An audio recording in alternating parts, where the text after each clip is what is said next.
Hey, what's up, guys? I'm BTC. Blizzard just announced a bunch of their plans for Season 2 of Ranked Mode for Overwatch. Let's talk about it. So the biggest change that people are going to be excited for is probably they're getting rid of the coin flip, sudden death nonsense.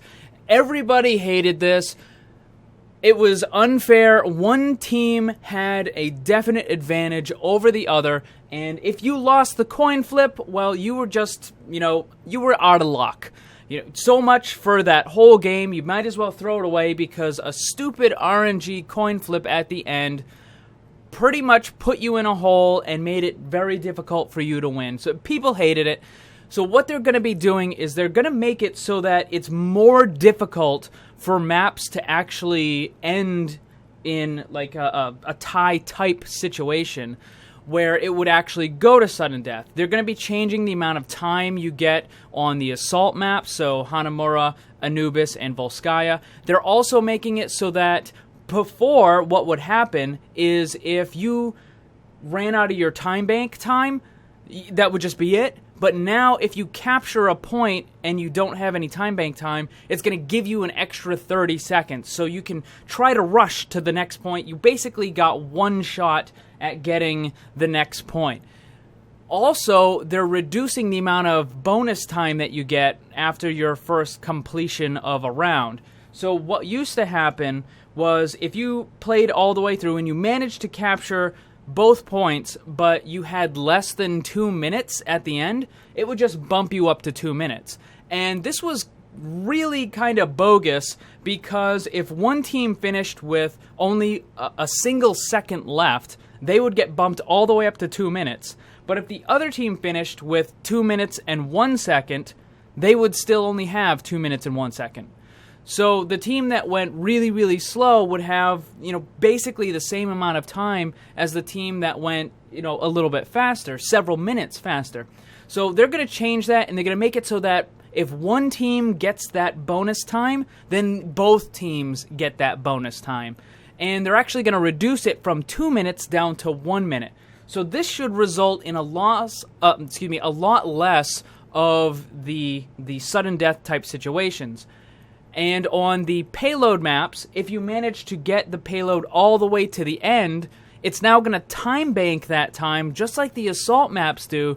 So if both teams get it all the way to the end, you don't go to a sudden death type situation. You both start all over, but you only have as much time as you had left in your time bank. So this would mean that any sort of tie type sudden death situation is going to be pretty rare. In the payload maps, it's almost never going to happen. In the hybrid payload maps, it might happen every once in a while. In the assault maps, it might happen.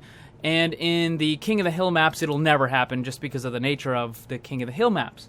But so that brings to the next point, which is because there's no more sudden death, if a situation does end where both teams have the exact same time, the exact same distance, points, all that stuff, then the match will end in a tie. Now, I'm not really a big fan of ties in any sort of competitive game, sport, or activity. And in a tournament, you have to have a winner. But in a much broader ranked ladder system, having an occasional tie is not really a big deal. And what they're going to do with the ties... Now, when I first heard Jeff Kaplan say, we're going to allow ties, I was like, oh... Because I was thinking, maybe they're going to make it so that you don't lose points, but you don't gain points either. And I'm like, oh, man, that's going to be, wasting 20, 30 minutes of your time just for no result. You know what I mean? And that's going to be terrible. But thankfully, they decided that what they're going to do is, you're not going to lose any points for a tie, and you're not going to get as many points as you would for a win, but you're still going to get a little bit of, a bump, a few points. So it doesn't feel like it was a complete waste. So that's pretty awesome. So the sudden death going away, no more RNG coin flips, should be much better. Now the next thing they said is that people really didn't feel good about the current numerical system for the ranking. And when people were winning a match or losing a match, they weren't going up a full rank or a full point. They were going up 1/16th of a level, and it just didn't feel good. So what they're going to do is they're going to change it to a full point system, and it's going to be from 1 to 5,000. So when you win a match, you gain like several whole points. And if you lose a match, then you're going to lose whole points, rather than like, a fraction of a point here and there. And it'll give a much better idea of whether you're progressing forward or you're dropping down and that sort of thing. So what they're going to be doing with the rank system is they're also going to be adding these kind of tiers. Now, if you played the original ranked mode for Overwatch back in beta, they had this system where it was broken up into these different groups. I think it was like 5 or 6 different groups. And you would win a bunch of games, you would progress in your group, and then eventually you would get bumped up to the next group. And you would progress in that one, and then you would get bumped up to the next group. But you could never kind of like roll back into a previous group. Well, what they're going to do is kind of similar to that. It actually reminds me of how Blizzard handles the StarCraft 2 ranking system, where they have, the bronze, the silver, the gold, the diamond league, like the master, grandmaster, that sort of leagues, right? So they're going to be doing something similar in Overwatch, where you are in a category, and within that category, there's like, the point system. And once you move up to a new system, like a new category, you go from silver to gold, for example, you'll forever be a gold until you rank up further. Now, if you lose a bunch of matches and you slide down into the silver bracket, it's still going to show your account as being a gold player. So, a lot of times when you're in the current system where you are, let's say you're rank 55 or something, right? And you have a really bad day or a couple of days and you drop down to like 45, right? People are going to look at you like you're a 45 player. Well, maybe you just had some bad games or a bad day or two or whatever. But now, what it's effectively going to do is at the end of your matches, where it shows the highest rank that you had for a season, it's effectively going to show that on your character, like on the little character screen, the player screen. So it's going to show that what your current rank is and like what you basically had for your best rank for that season. So this actually is kind of interesting, because there's a bunch of people that kind of cheesed the system a little bit. They're really good players. They rank, 70 players. But what they would do is they would intentionally tank their account, and they would lose match after match after match after match after match. So they would slide all the way down to like a rank 40, and then they would play for real. And they would basically just stomp all the players in that bracket so that they could earn like really, really easy points so that they could get the golden weapons.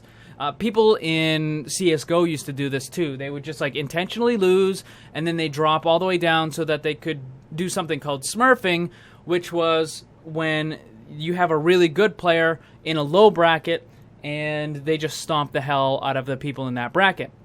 Well, now with this new system, you're actually going to be able to see that, hey, this person is playing in bronze, but their character account, like their player profile, says that they're actually a diamond player, or they're a master player or something like that. So you're actually going to be able to see what they're supposed to be at. So if you see like the diamond player in bronze or silver, you'll be like, okay, you're definitely doing something wonky. So that's actually kind of neat that it's going to be able to show that. It's going to have that kind of like a tag attached to your player or your account or whatever.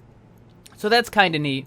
And of course, what they're going to do for the end of the season rewards is the same thing they're doing now, which is the high watermark that Jeff Kaplan talked about, where whatever your highest rank was for that particular season, that's where you'll get your rewards from. And the last thing he talked about was the ability to group with friends, and how it's just way too wide right now. I think it's 50 ranks that you can still group with somebody, which is just crazy, because imagine having a level 70 rank player grouping with a rank 20 player. Like, that's just going to throw chaos into whatever matches that they get put into, because it's just going to be, like, all over the place. Now, I don't believe he gave an exact number, but he did say that they're going to be very aggressive about the change. So I'm guessing they're probably going to allow groups that have, at most, maybe a 10 to 15 rank disparity. That would probably be my guess. So Blizzard is making a lot of really good changes. Recently, they had the 60-tick update. They're getting rid of the stupid RNG coin flip sudden death nonsense. You know, there's still a lot of other changes that they need to make and a lot of improvements that need to happen, but they're doing a lot to actually improve it. So I'm kind of looking forward to Season 2. Season 1... not really the best. I mean, it was plagued with a lot of bugs, a lot of issues, and Season 1, you know, pretty rough. Gonna be honest, it was pretty rough.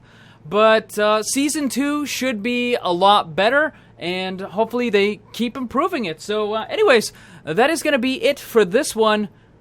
Hope you guys enjoyed it. If you did, make sure you hit that like button, share with your friends, and subscribe if you're new. There's lots more Overwatch. Remember, always blame the controller, because it's never your fault.